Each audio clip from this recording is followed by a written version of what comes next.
उत्तराखंड की धामी सरकार 2.0 को आज 1 साल पूरा हो चुका है। धामी सरकार के 1 साल पूरे होने पर सरकार ने भव्य कार्यक्रमों का आयोजन किया है। सरकार के 1 साल पूरे होने पर सीएम धामी आज 1 साल नई मिसाल पुस्तिका का विमोचन करेंगे। वहीं सभी प्रभारी मंत्री प्रदेश के अलग अलग जिलों में विकास पुस्तिकाओं का विमोचन करेंगे।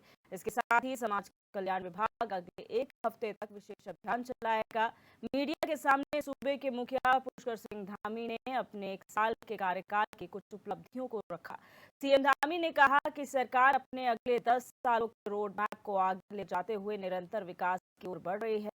राज्य में समान नागरिक संहिता कानून, धर्मांतरण कानून, नकल विरोधी कानून, मातृशक्ति को 30% का क्षैतिज आरक्षण और उत्तराखंड आंदोलनकारियों को 10% क्षैतिज आरक्षण देने का प्रावधान किया गया है।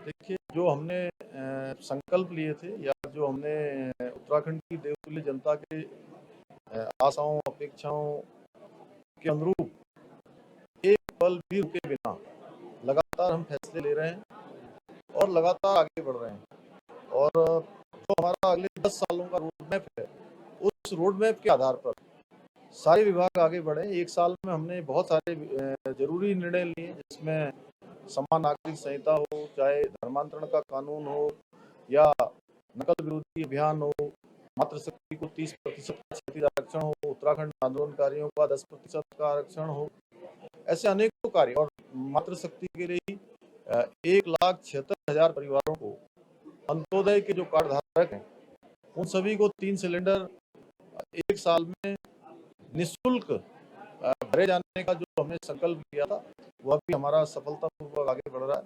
इस साल के बजट में भी हमने उसका प्रावधान किया है। अन्य बहुत सारे जनहितकारी समय समय पर हमने निर्णय लिए और आगे भी लेंगे। ये हमने आधारशिला रखी है, उस पर हम आगे बढ़ेंगे।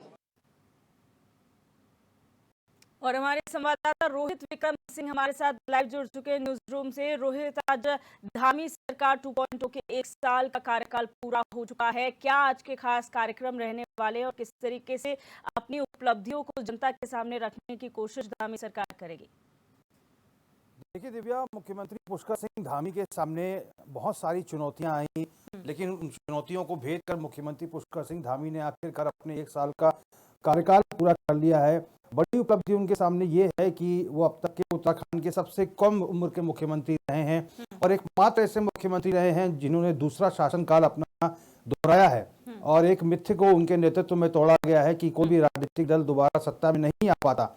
इस इतिहास को, एक मिथ्य को तोड़ा है और दोबारा बीजेपी की सरकार प्रदेश में आई है और 1 साल कार्यकाल का उसका समय पूरा हो चुका है। और प्रधानमंत्री नरेंद्र मोदी का जो उन पर विशेष आशीर्वाद रहा है, क्योंकि वो चुनाव हारने के बावजूद भी उनके ऊपर सारा दारोमदार प्रधानमंत्री ने। बिल्कुल रोहित जी, मैं आपको रोकना चाहूंगी, आप बने रहिए हमारे साथ। और बीजेपी प्रदेश अध्यक्ष महेंद्र भट्ट हमारे साथ फोन लाइन पर जुड़ चुके हैं। सर, बहुत स्वागत है आपका HNN 24/7 में।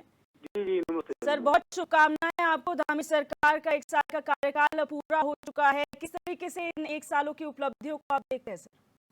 देखिए, पुष्कर सिंह धामी जी की सरकार का, नई सरकार का जो 1 वर्ष का कार्यकाल है, उत्तराखंड की दृष्टि से मैं कहूँगा तो एक ऐतिहासिक कार्यकाल इस रूप में कहूँगा, क्योंकि जहाँ क्षेत्र की मूलभूत समस्याओं का विषय है, चाहे हर घर नल है, बिजली है, गैस सिलेंडर है, हर गरीब की चिंता करने का बढ़ रहा है। और इससे महत्वपूर्ण विषय ये है कि जो सरकार के हमने घोषणा पत्र में जो विषय हमने लाए थे उसको मैं धरातल उतारने का काम किया है। खासतौर जबरन धर्मांतरण का विषय हो, 30% क्षेत्रीय आरक्षण का विषय हो, और देश का सबसे सख्त नकल विरोधी जो अध्यादेश आया है, उसने यहाँ के युवाओं के अंदर एक, मैं कहता हूँ, प्रतिभा कुंठित होती थी, वो प्रतिभा कुंठित होने से बची है। और 3 लाख जो परीक्षाएं हुई है, 3 लाख लड़कों ने बड़े विश्वास के साथ अपने एग्जाम दिए हैं। क्योंकि अभी तक केवल विषय चर्चाओं में रहते थे, पहली बार कार्रवाई लोगों को देखने को मिली है। मैं कह सकता हूँ अभी समान नागरिक संहिता का विषय होगा, अनेकों ऐसे विषय जो समय के साथ चीजें निकल के आएंगी। क्योंकि देवभूमि का अस्तित्व और यहाँ के पर्यटन तो जोड़ते हुए हर विषय को लेकर सरकार का संकल्प और दिशा में प्रयास हुए हैं। बिल्कुल सर, और जिस तरीके से धामी सरकार काम कर रही है, आगे आने वाले 10 सालों के लिए रोड मैप तैयार किया जा रहा है।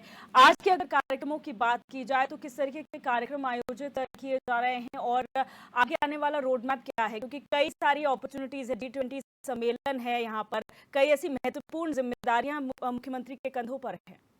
देखिए, भारतीय जनता पार्टी सरकार जिन भी राज्यों में रहती है, ये एक नजीर पेश हुई कि प्रत्येक वर्ष के एक कार्य को जनता के पास ले जाना है जी। उसी को देखते हुए आज पूरे जिला मुख्यालयों में स्वयं मुख्यमंत्री जी देहरादून से कार्यक्रम का जो विकास पुस्तक विमोचन कर रहे हैं। इसके बाद प्रत्येक जिला मुख्यालय में जो प्रभारी मंत्री है वो विकास पुस्तक विमोचन कर रहे हैं। बड़ी संख्या में जन सहभागिता इस कार्यक्रम में रहेगी।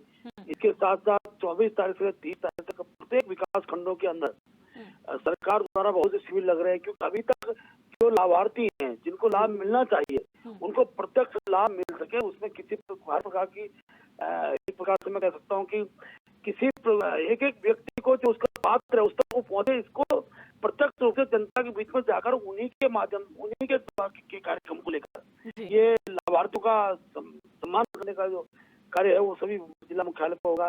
चाहे आधार कार्ड का संशोधन का विषय हो, चाहे नए आपके स्वास्थ्य सुविधाओं का विषय हो, इन सब विषयों को लगने वाले हैं। और मैं कहता हूँ जन सहभागिता के जुड़े हुए कार्यक्रमों से जनता को प्रत्यक्ष लाभ मिलता है और अपने अपने कार्यकर्ताओं का है कि जो लाभार्थी हैं उनको प्रत्यक्ष कार्यक्रम में सम्मिलित करें, जिनको जिस चीज की जो आवश्यकता है, समाज कल्याण विभाग का विषय होगा, स्वास्थ्य संबंधी विषय होंगे, उसका लाभ प्रत्यक्ष जनता तक प्राप्त हो, उसमें कार्यकर्ता को अपनी सहभागिता निभाएगा। इसके साथ साथ भारतीय जनता पार्टी ने प्रदेश सरकार के 1 वर्ष के कार्यकाल के जो लेकर पत्रकों को लेकर हम लोग प्रत्येक दरवाजे पर जाएंगे, घर घर जाएंगे और अपनी उपलब्धियों को जनता के बीच में रखेंगे। जी, बहुत शुक्रिया सर हमारे साथ जुड़ने के लिए और अपनी बात रखने के लिए। तो ये थे बीजेपी प्रदेश अध्यक्ष महेंद्र भट्ट, जिन्होंने सरकार के 1 साल पूरे होने पर अपनी बात रखी है कि किस तरीके से आगे आने वाले सालों के लिए रोड मैप तैयार किया गया है और 1 साल की उपलब्धियां क्या रही हैं सरकार के लिए, सरकार की, चाहे वो स्वास्थ्य के क्षेत्र में हो, महिलाओं के लिए योजनाएं लाने की बात हो या फिर लोगों के कल्याण की बात हो। जिस तरीके से विकास और कल्याणकारी योजनाएं सरकार द्वारा लाई गई हैं उनका जिक्र उन्होंने किया है। हमारे संवाददाता रोहित विक्रम सिंह हमारे साथ बने हुए हैं। रोहित जी, अपनी बात पूरी करें। देखिए दिव्या, 2022 के विधानसभा चुनाव की अगर बात करें तो पूरा का पूरा चुनाव पुष्कर सिंह धामी के नेतृत्व में लड़ा गया, जो उस समय मुख्यमंत्री थे और स्टार प्रचारक के तौर पर प्रदेश में सबसे बड़े चेहरे के रूप में वो रहे। और उन्हीं का एक विजन था कि विजय संकल्प यात्रा जो गढ़वाल और कुमाऊं से निकली थी, इसमें के तमाम केंद्रीय मंत्रियों ने शिरकत की थी। पूरे कार्यक्रम का खाका जो है मुख्यमंत्री पुष्कर सिंह धामी के नेतृत्व में तैयार हुआ था। जिस दृष्टिपत्र को तैयार किया गया है वो सोच भी मुख्यमंत्री पुष्कर सिंह धामी थी। जो विजय संकल्प यात्रा में सुझाव पेटिकाएं लगाई गई थी, इसमें लाखों की संख्या में जनता के सुझाव प्राप्त हुए थे और इसी के आधार पर भारतीय जनता पार्टी ने अपना दृष्टिपत्र यानी कि विजन डॉक्यूमेंट तैयार किया था। और सबसे पहली बात है, सबसे बड़ी बात यह है कि जब पहली कैबिनेट सरकार की होती है तो मुख्यमंत्री पुष्कर सिंह धामी तमाम मंत्रियों के साथ विधानसभा में रहते हैं और बीजेपी के प्रदेश अध्यक्ष उस समय के मदन कौशिक और संगठन महामंत्री खुद पहुंचते हैं और सरकार का जो दृष्टिपत्र है वो मुख्यमंत्री और सभी कैबिनेट मंत्रियों को सौंपा जाता है और 100 दिन के एजेंडे के तहत काम किया जा रहा है। जैसा कि अभी बीजेपी के प्रदेश अध्यक्ष महेंद्र भट्ट बता रहे थे, और 100 दिन का एजेंडा जो है संगठन के महामंत्री हाईकमान को भेजते हैं कि सरकार ने क्या कुछ काम किया है। और उपलब्धि के बारे में अगर बात करें तो मुख्यमंत्री के सामने बहुत सारी उपलब्धियां हैं, बहुत सारी खूबियां हमने बताई। सबसे बड़ी उपलब्धि ये है कि आते ही उन्होंने यूनिफॉर्म सिविल कोड का खाका तैयार करने के आदेश दिए, जिसकी पूरे देश प्रशंसा हुई। इसके साथ ही हम बात करें नगर विरोधी कानून प्रदेश में लेकर आए वो, और इसके साथ ही महिलाओं को 10% सरकारी नौकरी में 37 आरक्षण की बात हो, राज्य आंदोलनकारियों को 10% सरकारी नौकरी में 37 आरक्षण की बात हो। तो ये तमाम महत्वपूर्ण निर्णय मुख्यमंत्री पुष्कर सिंह धामी के शासनकाल में लिए गए हैं और किसी मंत्री के ऊपर या फिर किसी अधिकारी के ऊपर कोई बड़ा दाग नहीं लगा है। बिल्कुल निष्पक्ष और स्वच्छ एक छवि सरकार के सामने आई है। और अगर हम कार्यक्रम की बात करें तो दिव्या, तो आज 11:30 बजे देहरादून के रेंजर्स ग्राउंड में एक भव्य कार्यक्रम सरकार का आयोजित होगा, जिसमें सूचना एवं लोक संपर्क विभाग के द्वारा एक सरकार की विकास पुस्तिका तैयार की गई है, 1 साल नई मिसाल। इस पुस्तिका का विमोचन खुद मुख्यमंत्री पुष्कर सिंह धामी के द्वारा किया जाएगा। सरकार ने 1 साल के भीतर क्या कुछ उपलब्धियां हासिल की हैं और 4 साल जो बचे हैं उसमें सरकार का क्या कुछ एजेंडा रहने वाला है, इन तमाम बातों को मुख्यमंत्री पुष्कर सिंह धामी मंच के द्वारा जनता को संबोधित करेंगे, तो वो अपनी बात रखेंगे। इसके साथ ही जितने भी मंत्रिमंडल में मंत्री हैं, सभी जिलों के प्रभारी मंत्री भी बनाए गए हैं। जैसे गणेश जोशी उत्तरकाशी के हैं, चमोली के प्रभारी मंत्री डॉक्टर धन सिंह रावत है, ये सभी मंत्री अपने जिलों में मौजूद रहेंगे और वहां पर उनके द्वारा विकास पुस्तिका का विमोचन किया जाएगा। समाज कल्याण की विभाग की ओर से एक बहुत बड़ा कार्यक्रम इस एक हफ्ते तक आयोजित किया जाएगा, जिसमें बहुत सारे ऐसे वंचित वर्ग हैं, निम्न वर्ग के लोग हैं जो केंद्र पोषित योजना या फिर राज्य सरकार की योजनाओं का लाभ लेने से छूट गए हैं। सबको इन योजनाओं से लाभान्वित किया जाएगा, चाहे किसान सम्मान निधि की बात हो, विकलांग पेंशन की बात हो, विधवा पेंशन की बात हो, वृद्धावस्था पेंशन की बात हो, प्रधानमंत्री आवास योजना की बात हो। इन तमाम योजनाओं से जो भी वंचित लोग छूट गए होंगे, सभी को इन योजनाओं से लाभान्वित किया जाएगा। संगठन की अगर बात करें, आपको रोकना एक बार फिर चाहूंगी। दीप्ति रावत जी, बीजेपी राष्ट्रीय महामंत्री, हमारे साथ फोन लाइन पर जुड़ चुके हैं। मैं बहुत स्वागत है आपका 24/7 में। जी जी हाँ जी। जी, देखिए इस तरीके से 1 साल पूरे होने को देख रही हैं मैम, सरकार के 1 साल पूरे हो चुके हैं। जो 1 साल की उपलब्धियां रही हैं उनको लेकर क्या कहेंगे आप? देखिए 1 साल में सरकार ने बहुत, जिस तरीके से युवा सरकार है और डबल इंजन की सरकार है, उस तरीके से काम किया है। बहुत तेज गति से बहुत अच्छे निर्णय हुए हैं, चाहे वो महिलाओं के लिए हो, हमारे युवाओं के लिए हो, तो अच्छे निर्णय हुए हैं। हमने देखा कि किस प्रकार से 30% हमारा जो जो आरक्षण है उस पर वो हुआ महिलाओं के लिए। उसके बाद कैसे नकल विरोधी कानून, कड़ा कानून हमारे सामने आया है, और ये सारी अच्छी चीजें, और इसके अलावा कैसे स्वावलंबी हमारे यहाँ के युवा बन सके, उनके लिए रोजगार के साधन यही उपलब्ध हो, कैसे जो हमारे ऐसे छोटे जो एंटरप्रेन्योर्स हैं उनको उनके लिए एक कार्यक्रम शुरू किया गया, और मुख्यमंत्री आवास से ही उस कार्यक्रम की शुरुआत हुई गुल्लक, और उसको मतलब पूरा कैसे उनको प्राइवेटली कुछ लोग उसको फाइनेंस कर सकते हैं, उनके एक जो प्रोजेक्ट है उसको देखकर।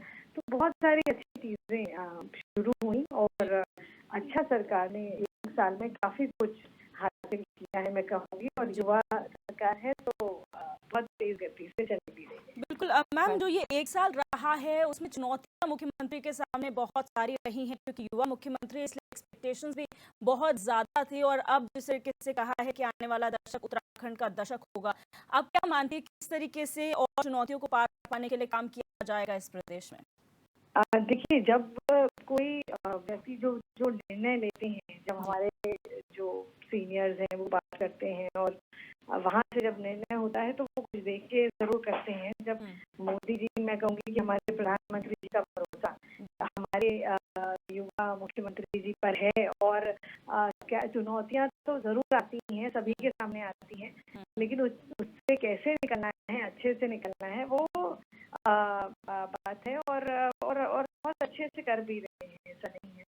और मैं कहूँगी कि क्योंकि प्रधानमंत्री जी ने भी कहा जब वो केदारनाथ आए थे कि आने वाला दशक हमारा अब उत्तराखंड का दशक होगा, और हमने देखा कि किस प्रकार से हमारी जो यात्रा है लास्ट टाइम की हमने देखी, उसमें कितनी ज्यादा वहाँ पर यात्रा में भी यात्री ज्यादा आए, वहाँ पे जो लोगों के पास जो रोजगार उससे जनरेट होता है उसमें भी वृद्धि हुई, उसका भी रिजल्ट आया बाद में। अभी हम देखेंगे किस प्रकार से जो सीमांत गांव है हमारे, वहाँ पर हमारे केंद्रीय मंत्री हैं, उनके विजिट हुए। वो जो सीमांत गांव है उनको मुख्यमंत्री जी ने कहा कि ये आखिरी गांव नहीं, ये पहले हमारे देश के फर्स्ट विलेजेस हैं, पहला हमारे गांव है।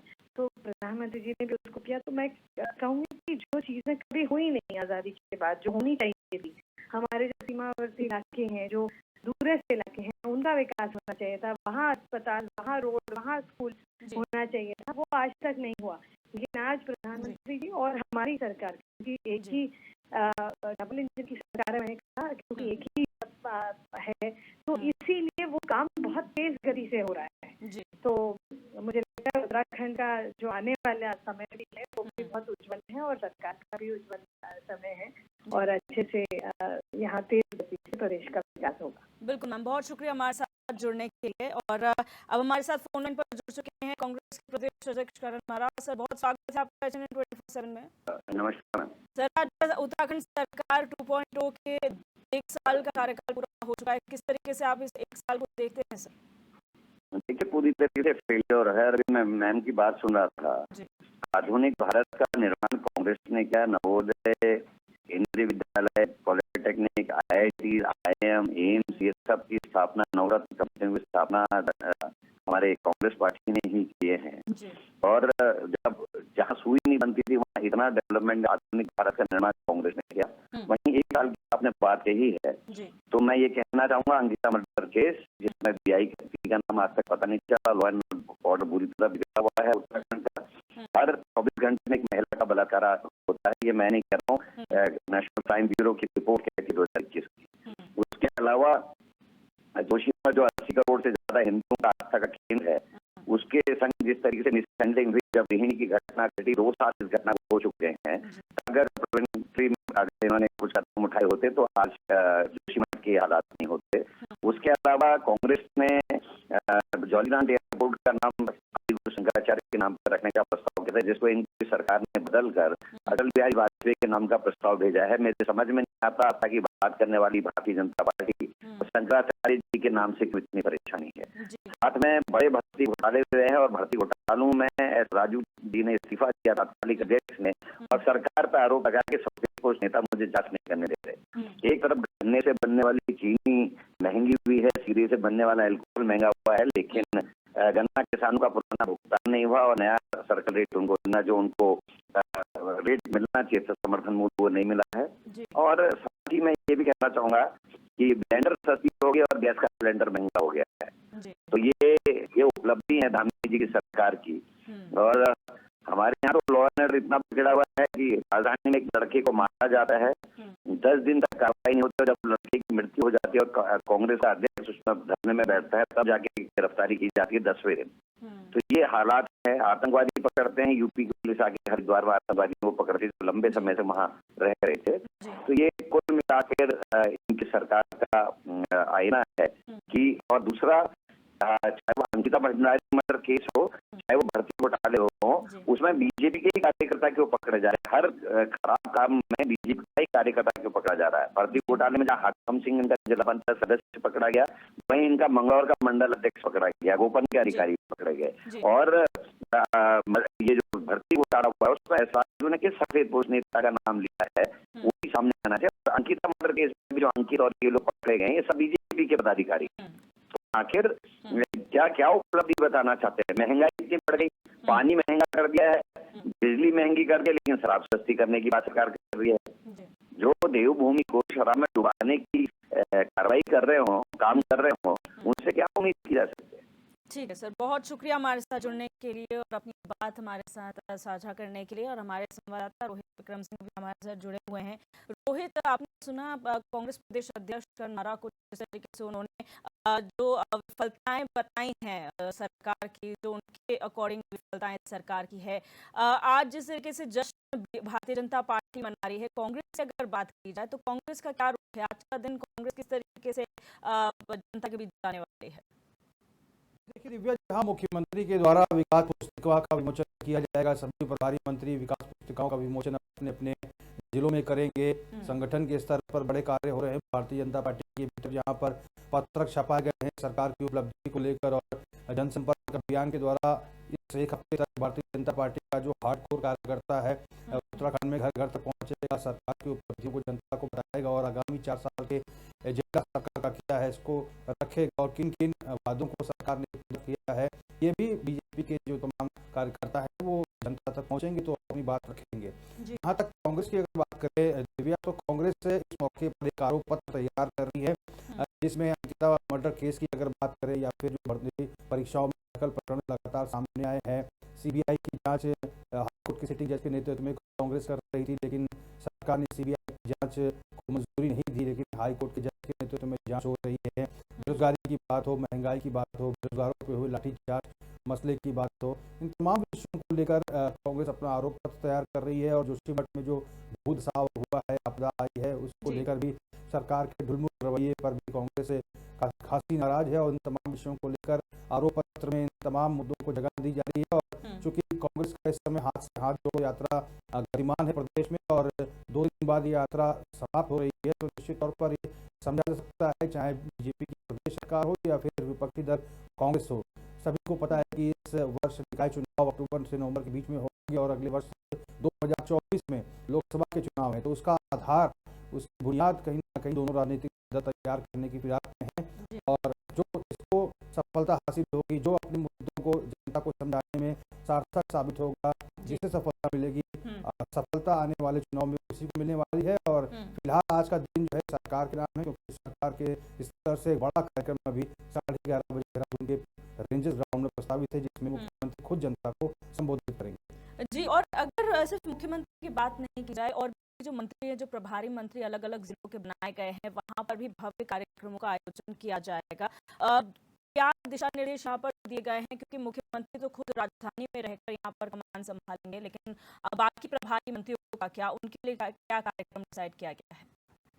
बिल्कुल दिव्या, जिस तरह से मुख्यमंत्री के द्वारा एक साल नई मिसाल पुस्तिका का विमोचन किया जाएगा, उसी की तरह जो तमाम प्रभारी मंत्री हैं वो अपने अपने जिलों में मौजूद रहेंगे। लोकल एडमिनिस्ट्रेशन को भी जिम्मेदारियां दी गई हैं, जो सीडीओ है उनको जिम्मेदारियां दी गई हैं, तमाम व्यवस्थाएं चाक चौबंद है, क्योंकि बड़ा आयोजन राजधानी के साथ साथ पूरे प्रदेश में हो रहा है। सभी मंत्री पुस्तिका का विमोचन करेंगे और अपना अपना वक्तव्य जनता के सामने रखेंगे कि सरकार के 1 साल के एजेंडे के भीतर क्या कुछ रहा, कितने वायदों को जनता को पूरा किया गया सरकार के द्वारा, आगामी 4 साल तक सरकार का क्या कुछ रोड मैप है, दृष्टि पत्र में जो वायदे किए थे कितने वायदे पूरे किए हैं। तो इन तमाम बिंदुओं को चरणबद्ध तरीके से मंत्रियों के द्वारा और मुख्यमंत्री के द्वारा स्वयं जनता के समक्ष आज रखा जाएगा। बिल्कुल रोहित, बहुत शुक्रिया हमारे साथ जुड़ने के लिए और आज के कार्यक्रमों के रिगार्डिंग हमें तमाम जानकारी साझा करने के लिए।